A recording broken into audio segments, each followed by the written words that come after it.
Normally, I do my best to talk about games without comparing them to other games. I think these comparisons alienate people that haven't played the games being referenced, and frankly, comparisons should not be necessary to communicate the mechanics within games, along with how effectively those mechanics are utilized. However, Haiku wears its inspirations on its sleeve, and because of that, trying to talk about this game without mentioning its inspirations would be a foolish endeavor. Tons of mechanics are borrowed from both Hollow Knight and Metroid. To be clear, this isn't a bad thing on its own.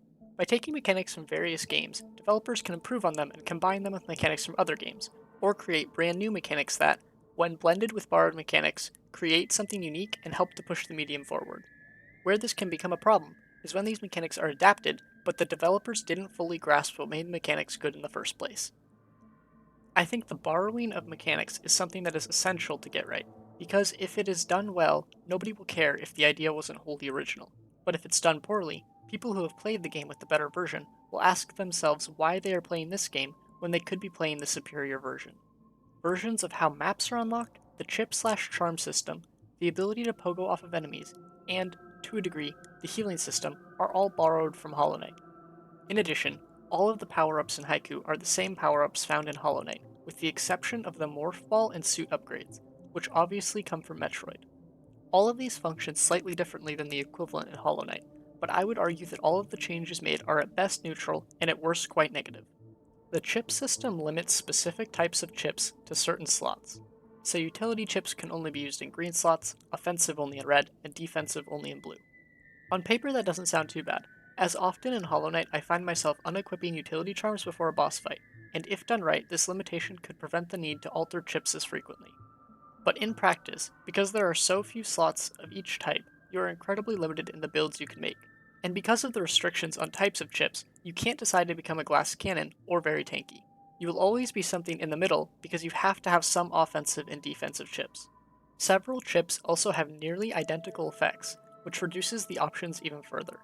The method of healing also takes away one of the best things about the version in Hollow Knight, that you need to successfully damage enemies in order to be able to heal, and that the same resource used to heal can be used on highly damaging spells. Instead, Haiku uses money to repair yourself, which means as long as you are willing to carry a bit of money with you, you will always have a very large amount of sustain, but you still have to find opportunities to use it. Pogoing off of enemies feels a bit off when compared to Hollow Knight. It's almost as if you don't get enough height from the pogo, which makes it difficult to continuously bounce off enemies if you time it right, like you can in Hollow Knight. Equipping the quick/chip fixes the issue, but having to dedicate a chip slot just to make pogoing more fun further limits build options. All of the bosses feel quite samey. This is largely due to every boss sharing the same gray-brownish color and all of them having very similar faces. Because of this, in spite of the attack patterns being quite varied and interesting, the bosses blend together in your mind.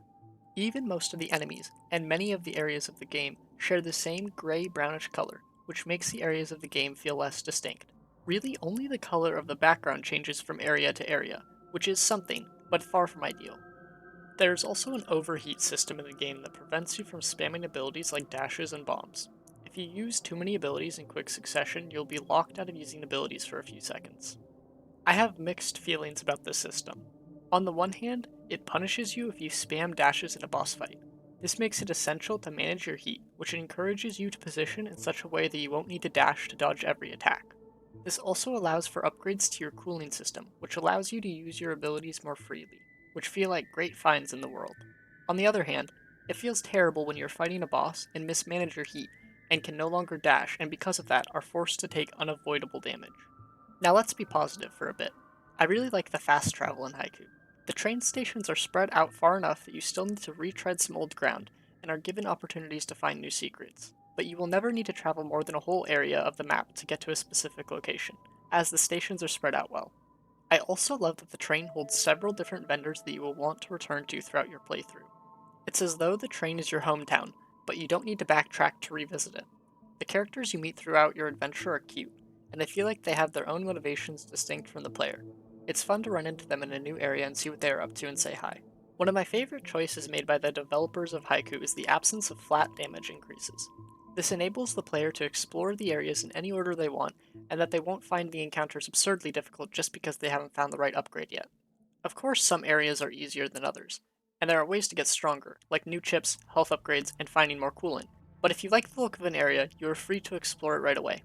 Honestly, I started off not really caring about the setting and lore of Haiku, but as I got further into the game it got more interesting and pulled me in quite a bit. The abandoned bunker is a really cool concept, and I enjoyed trying to piece together what happened to the humans. It almost doesn't feel fair to compare Haiku to the absurd value of Hollow Knight, both in quality and quantity.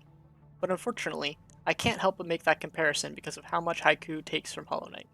Don't get me wrong, I really enjoyed my time with Haiku, but I would never recommend it to someone unless they had already played through Hollow Knight simply because of how much more value it provides. Haiku definitely is not a bad game, far from it. The boss fights are satisfying and exploring every nook and cranny of the world is a lot of fun. And for those of us that love Hollow Knight and are looking for similar games to play while waiting for Silksong, Haiku is a good game. I just wish it understood why Hollow Knight's systems work as well as they do, so I could recommend Haiku to everyone. As it stands now, I would only recommend it to Hollow Knight fans hungry for more.